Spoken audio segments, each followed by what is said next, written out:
Čaute priatelia, tak vás vítam na našom kanále Traja pasažieri. Dneska prvé video. Ako viete, alebo vlastne vy ešte neviete. Takže kúpili sme si karavan. Takýto jednoducho obytný. On síce už vypadá teraz úplne inak, ale to uvidíte v ďalších videách. Takže vás chcem pozvať a privítať na palube aj nášho kanála Traja pasažieri. Jeden pasažier je momentálne aj tu. Takže dúfam, že sa vám to video bude páčiť a poďme na to. Tak, ešte raz srdečne vítam. Takže toto je náš karaván, čo sme si kúpili. Je to vlastne jednoosý karaván pre 4 osoby 2005. Takže nie je to akože nejaký super nový alebo zánovný, je to starší, ale myslím, že zachovali, však on to je vidieť aj trošku takto na tej kamere. Takže sme sa rozhodli, keďže to je náš prvý, ísť takto o staršie hodine do nového. Je to samozrejme aj tie nové. Stojí to obrovské peniaze, že to stačí pozrieť na internet. Je to jednoducho drahý koníček, drahý karavaning. Takže tu je Bailey Ranger, hovorím 2005. Jednoosý. Tu je vpredu vlastne zapínanie plus elektrika, klasika, jak na prívesnom vozíku. To vnútri, môžem ukázať, sekundu. Bomba plynová. K tomu sa ešte dostaneme. Otvorím, vy ste videli. Aj tady tu ešte jedna, chcem kúpiť aj druhú samozrejme. Tak to tu vypadá. Je tu ložný priestor.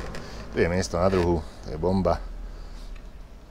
Ešte nejaké miesto, nejaké náradie. Tu je vlastne tyč na ten akvarol, to je vlastne nádrž na vodu.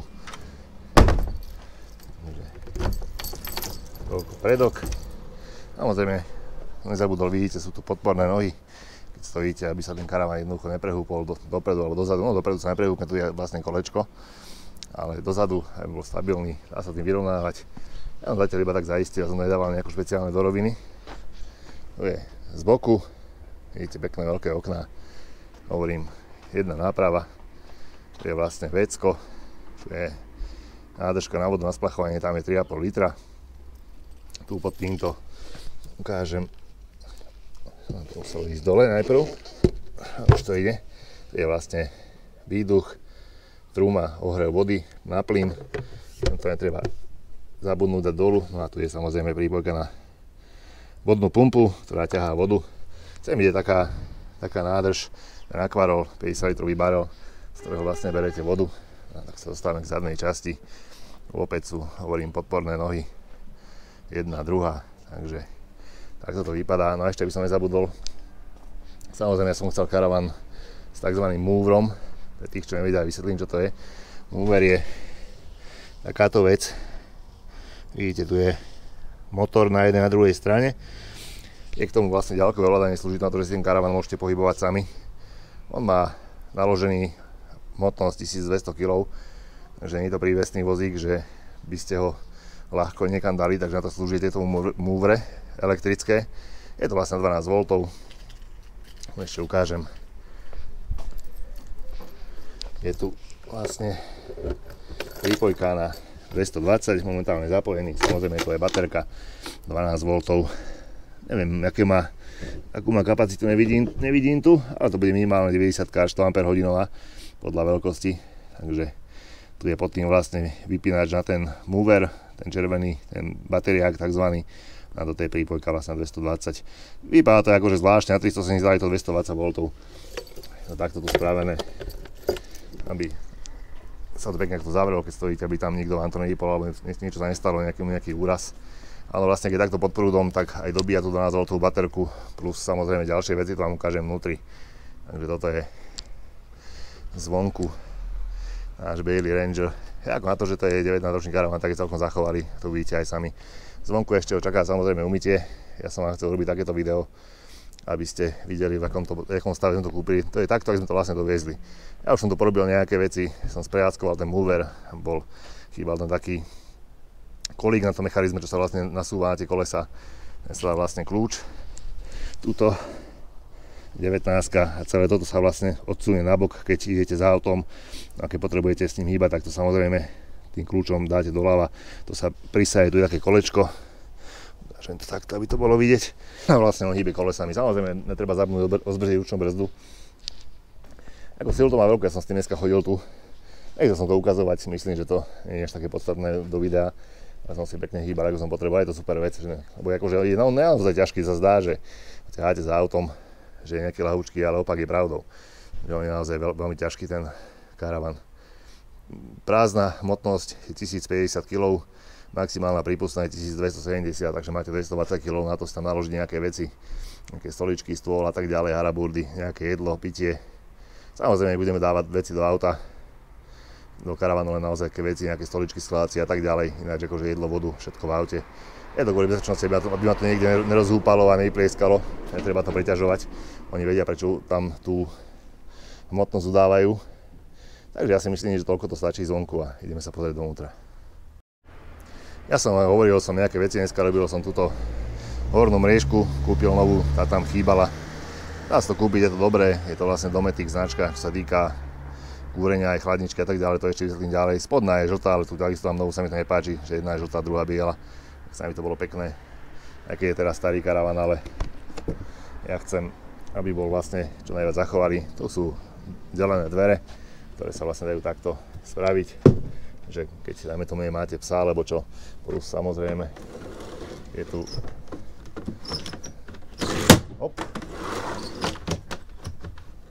no akože sa dáva takto, je tu vlastne sieťka proti muchám, takže v letných mesiacoch niekde, keď budeme pri mori a tak ďalej, myslím si, že veľmi dobrá vec. Takže všetky okná majú samozrejme roletky. Nefungujú, musím sa na ešte pozrieť. Hovorím, tak sme to donesli, ja som ešte nejako extra s tým nerobil. Ideme sa pozrieť dovnútra. Aha, už som na to prišiel. Takže takisto, tu je roletka, vy ste mali súkromie, keď ste vnútri. Takže ideme dovnútra. Takto vypadá interiér. Je to, hovorím, štvormiestný, tuto vpredu sa dá urobiť veľká posteľ. Plus tuto na boku, tento stolík sa dá preč, tu je jedna a ešte je tu taký mechanizmus, že vlastne hore je poschodová. Ja ako osobne by som sa do poschodovú hore nelahol, ja osobne teda hej, ale neviem čo ten pod tým. Je to akože núdzové, namýšľame o to, že by sme mali veľkú posteľ tu. Vám ukážem, sa dá vlastne z tejto skladať. Je to trošku zajuté, ale to všetko bude tepovať, hovorím, je v takom stave, ako sme ho doviezli, takže to majte na pamäti. Plus, ako som hovoril, tu sa dá takto rozťahnuť, je to madrace, sa dajú sem, sa to aj tie bočné, sa to urobí aj z toho veľká posteľ. Ja som sa tam lahol akože takto krížom a úplne v pohode, ešte tam má 20 cm pás, takže sa tam vyspím. Som ako tiež nie najmenší alebo najkratší, takže toľko, čo sa týka spania. Samozrejme je to vybavené všetkým, tu je truma, plynové kúrenie, plynov elektrické, aby som bol presnejší. Môžete kúriť či už na plyn alebo na elektriku na 220 V, keď ste niekde v kempe pripojení. Samozrejme tu hore je takisto elektrické, zapnete takto a už aj ide. Máte tam možnosť výberu 2500 alebo 1000 W, takže ja som ho skúšal a pekne to kúri. Takže také niečo ako bufík v aute, ale hovorím, keď nemáte elektriku a ste niekde, ja neviem, v lese na lúke, tak tu si nastavíte vlastne plynové a takto iskrou si naštartujete. Je to klasické akože tzv. Gamatky, jak moja babka mala kedysi, alebo aj vaši to poznáte. Takže plynové kúrenie. Samozrejme je tu aj sporák, takisto plynový, štvorhorákový. Takže ten úplne v pohode stačí. Ja tu ešte plánujem určite dať mikrovlnku. To chceme, akože to je dobrá vec. Tu je vlastne to ďalkové ovládanie od toho múvra, čo som spomínal. To si ho zapnem a tu vlastne mám dopredu, dozadu otáčanie, takže šikovná vec. A samozrejme je tu aj dres s batériou, akurát som dneska skúšal, vodná pumpa bola pokazená, tak som objednal novú, iba to akože to čerpadielko stalo to niekde sa líbe, zajtra to príde cez Amazon, takže si to spravím a chcem vyskúšať aj ten systém, takisto ohrev vody, všetko, či teda všetko funguje. Zatiaľ, že som prekvapený, tak funguje takmer všetko. To je chladnička Dometic, to je vlastne chladnička aj na 12 V, tento červený gombík je 12 V, ten zelený svieti, to je na 240 a plus to je samozrejme na plyn, skúšal som ide aj na plyn.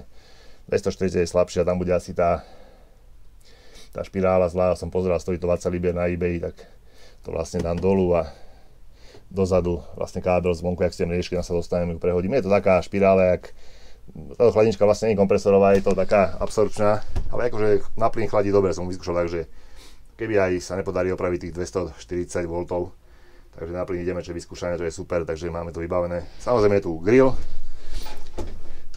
celkom akože to je zachovalé, ale my to všetko budeme umývať, akože vydrhneme si to, aby sme to mali čisté, tu je rúra plynová takisto. Mne sa na tom fascinuje to, že ste nezávislí vlastne, keď niekde môžete stáť a nejaké 2-3 dní akože v pohode vydržíte. Čo som pozeral, parametre, tak tá chladnička zožere 4 kg plynu za 24 hodín, takže keď máte 7 kg bombu, tak to máte viac ako na týždeň, takže úplne v pohode. Plus samozrejme šuflíky, hovorím, je tu ešte robený poriadok, je to tak, ako sme to doviezli. Tu vzadu ešte je skrinka, to je výborný odkladací priestor, tu je skladací stôl, tu je telka, tá funguje takisto, že tu je rádio, všetko funguje, ako to som prekvapený, ako rád. Samozrejme plus tu nejaké odkladacie veci, to sa vždy hodí. Aj keď teda hovorím, netreba, alebo netreba, nesmie sa to nejako preťažovať, tu hore. Takisto z nejaký držiak na flašky a také veci, čo sa hodí. Na druhej strane to je držiak na taniere. Tu plus samozrejme svetlá vám ukážem všetky. Takto aj tu sú ďalšie, že to takto porozsvecujeme jak Las Vegas. Plus samozrejme hlavné svietidlo, všetko je to takýmto na takýmto vypínače, nie je to jak ste zvyknutí doma, že nejaké centrálny, takisto svetla, plus samozrejme odkladacie skrinky, čo hovorím je výborná vec. Tu je dokonca ešte aj anténa, to je ako, že my využívať nebudeme, pretože nesledujeme nejako anglické programy. Tu je ešte tiež svetlo, na šporákom tu nejde, bohužiaľ asi žiarovka, zvlášť to vymením, plus nad dverami a tam je zlý vypínač, to tiež všetko objednám, to sú prkotiny, s ktorými sa pohrám. Samozrejme, ako som vravel, všetko má sieťky proti muchám. A to je preskočená, neviem prečo. A to ide kadiaľ, takto. Treba sa s tým pohrať, hovorím, je to plus samozrejme zatemňovanie, že si vlastne zavrete takto. Všetko vyčistiť, namastiť, je to také, je to zanedbané. Plus to sú samozrejme ešte v kuchyni skrinky,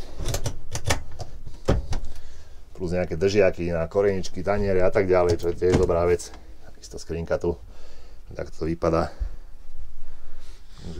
Ja si myslím, že za tie peniaze jednoducho ako nebolo to zle. Plus okná, všetko, nič neteče, ale som spokojný, žiadne zatekanie, tu nie je žiadna pleseň. Takisto pevná podlaha, nikdy sa to nejak neprebára, alebo čo, koberec, podlaha je krásna, lebo tu je koberec, takže to sa vytepuje, podlaha sa utre, to bude čistúčke. A tuto samozrejme vám ukážem. Tu je boiler na vodu, že normálne tu máte teplú vodu, jak aj doma. Tu je krásavec, vlastne tiež struma, kombinovaný aj na plyn, aj na 240 V, obsah má 10 litrov, ale on si akože doplňa sám. Jednoducho hovorím, tu je vlastne vpredu, to je 240 V a tu je plynové ohrievanie, takže tiež takisto perfektná vec, že nemusíte mať strach, že prídete akože o teplú vodu. Malo by to všetko fungovať, toto je tzv. Blbus Dornete, ja som to hľadal aj na internete. On akože je celkovo drahý, keď sa pokazil, ale tam sa nemá čo pokaziť, tam nesmiem to samozrejme zapínať do hore vody, bez vody to je jasne logické, ale má aj na to ochranu, to som tiež zistil. Takže to je dobrá vec. No a ideme sa pozrieť tuto. Zaisťovanie, chcete mať otvorené, sekundu, tak to je tu háčik. Praktická vec na dvere, no a samozrejme je tu kúpeľňa, komplet vybavená, svetlo, zasvietím, tu je také malé, voda, dres a tu je samozrejme sprchový kút. Celkom akože by som povedal, akože bohatý priestor, akože kľudne vojdem, akože tuto je dobré, ale nie je to samozrejme, ak máte doma, to je jasná vec, ale pôvodne sa tam dal osprchovať. Toto je týka sprchy, no a samozrejme vecko, vlastne zvonku, ako som ukazoval, tam je tak kazetové WC, tak to volá, vlastne sa pumpuje, takto dáte vodu, plus samozrejme chemikáliu, rúžová ide na splachovanie, modrá ide do toho spodku, do tej kazety, takže takéto vecko. A ešte je tu samozrejme úložný priestor. Takto, tu sú rozvody, teplá, studená, plus samozrejme odpad, sem sa môže niečo uložiť, nejaké veci. Akože na to, že je 20 ročný, tak akože zachovali, musím povedať. Takisto žiadna pleseň, nikde nič, alebo že zatýkanie, no a tu je ešte vlastne úložný priestor, skriňa, ramienko, plus police. Tu je vlastne ešte, dostali sme k tomu aj stán vonkajší, to ešte musím zložiť, čo bude teda maturita trošku, lebo nie je k tomu žiadny plán. Takže to zložím, uvidíme, v akom je to stave. Keď to je akože patenty, človek sa to musí zvyknúť, nie sú to klasické kľúčky. Takže, samozrejme, zaujímavý aj váš názor, čo na to hovoríte. Ako ja cenu nebudem hovoriť, nebolo to za cenu nového. Asi myslím, že bolo celkom priateľné. Je to trošku roboty, samozrejme, nie je to ako, že keď si kúpite čisto nový alebo niekde z bazaru, že vlastne máte hotové, ako dá sa s ním ísť, nesmrdí, nejako hovorím, pleseň tu nie je nič. To je podstatné, pretože keď ten karaván zateká, tak sa vám tam urobí pleseň a potom sa toho ťažko zbavuje. Takže okno z každej strany, aj tu, krásne to máte presvetlené. Plus sem sa ešte dá stôl, skladací, ten je tu. A môžete akože sedieť a tráviť večery. Samozrejme, my budeme aktívne, chceme chodiť voľno aj s Karol, preto chceme ísť niekam k moru a takto akože do prírody. To bude taký akože len na prespatie, čo zatiaľ pre nás dvoch to stačí. Ona sem bude mať koterec, zostane niekde taký prenosný. Aby tiež ležala a ideme na to. Takže toto je náš Daily Ranger 510/4L 2005. Sem ešte chcem spraviť túto mikrovlnku, prišrobovať. Je tu zásuvka 220, ja si tam vyťahnem kábel, tam si robím zásuvku niekde alebo z druhej strany. Ako to tu je, no jasné, sem vyjde pekná zásuvka z druhej strany a sem napevno našroubujem mikrovlnku, keď budeme niekde v kempe, aby sme si mohli rýchlo nejaké jedlo zohriať a tieto veci. Takže hovorím prkotiny, nie je to akože nejaká investícia, že obrovská, že niečo je zlé. Ja som mal strach toho múra, ten je celkom drahý, ale akože funguje, že som bol veľmi rád, akorát som vymenil baterky vo ovládači a ten mechanizmus som trošku zreparoval dneska. Ináč akože krásne hýbe s tým karavanom, je to okná, jak na lodi, to si otvoríte, akože super. Ja si myslím, že na prvé karavanovanie je akože dobre, sa naučíme s tým, čo treba, uvidíme, či bude sa nám to páči, alebo teda niekedy v budúcnosti akože plánovali, že chceme obytné auto, alebo či kúpime novší karavan, uvidíme. Výhoda toho je, že vlastne máte auto, tak to znamená, že keď to necháte niekde v kempe, môžete si ísť nakúpiť alebo tak, alebo máte veľký rádius, čo sa týka dojazdu, že vlastne nie ste odkazaní, že chodíte niekde na bicykli, keď máte obytné auto, ale môžete ísť so sobákom 50 km, nejaké akože veci, čo chcete vidieť a tak ďalej na nákupy, toto, takže to je výhoda z tohto karavanu. Posteľ, hovorím, ležal som tu takto krížom, akože úplne v pohode a merím 186 cm. Zuzka tam taký problém nemá, tak je trošku nižšia, ale akože ja sa tam krásne zmestím, vyspím, takže to bude dobre. Hovorím, to všetko sa bude tepovať, máme tepovač na koberce, takže to pôjde všetko otepovať, je to také trošku zašle, ale tak hovorím, je to 2005, no to samozrejme človek nečaká, že to bude nové. Ja som, ako hovorím, veľmi spokojný, aj Zuzana je nadšená z toho, že máme, môžeme ísť už potom, kde budeme chcieť. Ťahal som ho, hovorím, sem, od toho pána, že sme to kúpili. Nie je sa s tým zle, ako nechcel som aj nejakú ťažkú obludu kupovať, pretože tiež naše auto na tuším 1670 kg, Superb. A čítal som, že môžem ťahať 2200 kg brzdený príves, ale Angličania majú trošku iné predpisy, tam môžete vlastne iba o 75% váhy ťahať. Takže ono, je to pekné, keď máte obrovský karavan, ako priestorný, my sme sedeli aj v takých, bohužiaľ cenovo hovorím, je to niekde 15-16 tisíc libier, ja nechcem zase akože kúpať taký karavan drahý a robiť len na to, aby som to splácal. Ja si chcem takto radšej takýto starší a užiť ten život trošku. Takže, ale aj tá váha, hovorím to, musíte mať na to veľké auto, či už nejakú dodávku, alebo jednoducho veľké auto, alebo pick-up. Tým už je to akože jasné, že auto lepšie ťahá, takže aj kvôli tomu. Hovorím, teším sa aj na vaše názory, čo napíšete.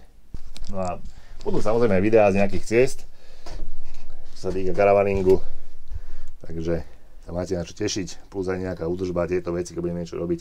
Ešte ho chcem, hovorím, vyumývať, ho chceme znútra zvonku babku a mám takú fintu, tak dúfam, že to klapne. Chcem použiť takú vec, čo sme kedysi, keď som čistil si frigo náves, keď som ťahal vlastne chladiarenské náves, tiež sme umýli takou formou, ostalo to úplne krásne biele, takže ja dúfam, že to zaberie na tento karavan. Tak dúfam, že to potom, keď vám urobím video, že to oceníte, v akom to je stave. Toto je všetko, je tak, ako to sme to doviezli, ešte sa tu ako nič nečistilo. Takže tak, to som hovoril, uvidíte, keď sa to vyčistí, všetko vyupratuje. Takže uvidíte ten rozdiel a dúfam, že sa vám to bude páčiť. Dúfam teda, že aj nám. Inak, ako to ešte sú závesy, vidíte háčiky. A už všetko sa perie, sa už všetko že chystá. Ešte idú normálne tuto. Tu je vlastne, vidíte, to sú kolajničky, takže sa tu dá krásne záves, plus tuto samozrejme hore, keď niekto bude spať, sa môže akože zastrieť na súkromie. Je to samozrejme karavan, nie je to hotelová izba, treba tak brať. Takže toľko, takáto tour de caravan. Samozrejme vaše postrehy a podnety a všetko otázky môžete písať dolu do komentárov. Ja to pozavieram, pardon, som nechcel búchať. Ideme svetla, ale je teraz na 220, takže nič sa nedeje. Sa žiadna baterka nevybila. Takže to nie je žiadny problém. Tu všetko pozatváram. To sú také vlastne poistné patenty, že môžete otvoriť. Keď to je, tak sa to otvoriť nedá. Je to kvôli tomu, že niečo nevyletelo, keď niekde aj nadskočíte. Takže to preto. No a ja si myslím, že takéto video bude akurát. Nebudeme to naťahovať zbytočne. Sa týka dĺžky. Zasneme svetlo. A ideme. Ešte vám teda ideme zvonku. Chladnička. Ešte chladničku som neukázal, pardon. Že tu chladnička, aj neviem koľko to je litrová, či 40. Ale asi klasika, akože dvierka na pivo. Chladí. Tu je mrazák. Je to maličký. Je studená, ide už namrza dobre, takže chladí, ide pekne na elektriku, tak som rád. Hovorím, nevšimajte si to, že je špinavá, alebo taká, no. Nie je úplne akože vyglancovaná, ale to všetko sa zmení, my si ju vydrhneme. Plus, tu je samozrejme, jak som hovoril, to ovládanie, elektrika 12 V, a tu je plyn, tu je iskra. A vlastne tam vzadu to koliesko, tam vidíte modrý plamienok, keď ide na plyn, to je dobrá vec. A tu je typové označenie Dometic. Je to, tuším, pobočka Electroluxu. Ešte keď tak možno niekedy vymením toto testenie, nejaké také už čapaté, tak aby to dobre chladilo. To som videl, ako ja tiež čerpám na YouTube, je tam kopec videí. Ono, bohužiaľ sú v angličtine tie videá, tak ale akože bohužiaľ ja anglicky rozumiem, ale tak keď niekto akože aj u nás v Čechách alebo na Slovensku má karavan a potrebuje radu, ako aj ja, tak v tej angličtine to prelúskať, tak som sa rozhodol, že budem tiež robiť tieto karavanové videá. Takže budem robiť vlastne v slovenčine, to je jasné. A tie problémy, čo ja mám, ktorými prechádzam, a jednoducho návody a tipy a triky týchto starších karavanov. Samozrejme, keď si niekto kúpi nový karavan, tak takéto problémy nemá. Teda aspoň z začiatku, má na to záruku všetko. Ono to je akože všetko pekné, len hovorím, stojí to strašne veľa peňazí. Takže ja budem tiež takéto rady a tipy, triky dávať. A čo som prišiel a jednoducho, čo sa dá ako tá finta. No, ešte musím tiež opraviť tu, urobiť nejaký patent skladací. To vlastne je rozvod plynu, tam je chladnička, sporák, rúra a kúrenie. Sa dá všetko vypínať, zapínať. Ja som vypol vlastne bombu tam, záver ste videli. Takže nie je to problém. Takže toľko to z dnešnej prvej časti, z prvého dielu. Takže teda, že to bolo zaujímavé, alebo niečo, čo vás potešilo, videli ste, ako to vypadá v takzvanom surovom stave, ako sme to kúpili. Takže ono tam sa budú robiť rôzne čistenia, opravy, tieto rôzne veci. Takže sa máte na čo tešiť v ďalších dieloch. Ak sa vám teda video páčilo, tak zanechajte palec hore. No a vidíme sa pri ďalšom dieli. Samozrejme, každý odber poteší. Veľmi pekne ďakujeme. No a zdravíme vás zatiaľ takto na začiatok. Tak sa majte pekne. Čaute.